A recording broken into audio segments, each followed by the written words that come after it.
So Triple H, in the press conference after WrestleMania, talked about how Cody Rhodes had said that he wanted to end the story, referencing the legacy story of Dusty Rhodes in the World Heavyweight Championship, right? We all know this.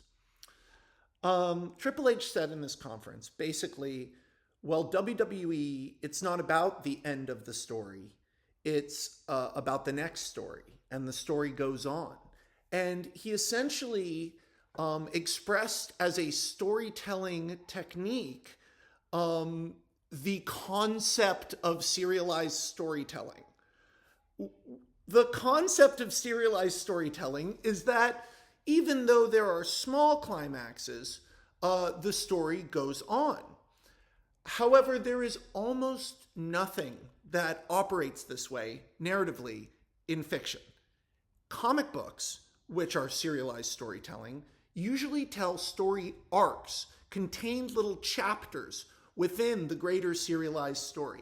Most of the most memorable moments in comics are not from the middle of those story arcs, they are at the end.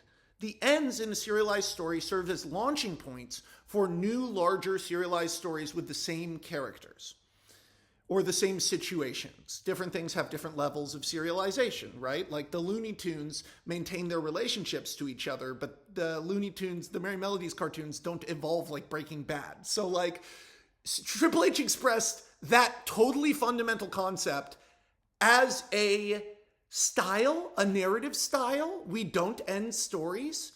And the end of WrestleMania, was shattering. It was heartbreaking. And it could have been spun off into anything. But what did they do? They did exactly the same thing that fucking happened when The Rock beat John Cena, where the next night Brock Lesnar comes out to pretend to shake your hand and gives you an F5, and they killed Cody Rhodes. It kills me, man. It kills me to say this. I respect Cody Rhodes so much. I think what he's done is incredible. It hurts me to say this, but they have hurt his momentum. I am insane, right? I'm a writer. What I would have done is very different. I would have had Sammy win at Montreal and then turn heel the next night. None of you people ever believed in me until I was being bullied by Roman Reigns. You losers, I hate my home city. I hate you all, and there will be no championship match at WrestleMania. Wrestling has more than one royal family. I would have booked Sammy to be champion going into Mania and have on night one, he has to fight Cody, and night two, Cody has to fight Roman. Cody beats them both. He beats the squirrely heel and he beats the monster heel, and he's the most over guy ever going into a feud with Lesnar or Edge or I don't fucking know, the Judgment Day and Finn Balor if he needs the win that they gave him on Raw for free anyway. I mean, like, I'm talking real inside. Like, you guys watch the show like I watch the show. They blew it. Like, why you turn Sammy into this, like, weird good guy, soft-talking good guy? Oh, Jay, please. What is this shit? Sammy got over by being a Weasley scumbag. Him kissing the Bloodline's ass was not because he is Scrappy-Doo. It was not because he's a nice guy. It's because he's a deranged heel in a continued feud with the guys from Jackass in a toxic, abusive friendship that has lasted 21 years. That's the Sami Zayn character that got over. As soon as he was over, suddenly he was white meat babyface, normal guy. And he's just been this simp for the last couple of weeks, kissing Jay's ass as we tread water endlessly, going into what should have... Imagine the difference in emotion heading into this backlash if Cody had been champ and there was no bullshit new title. Imagine it. We would all be more excited. Like, it's just so hard. It's so hard to watch WWE slide back into old patterns. Patterns of never ending the story. Well, I will say, stories do end in wrestling. They end constantly in wrestling.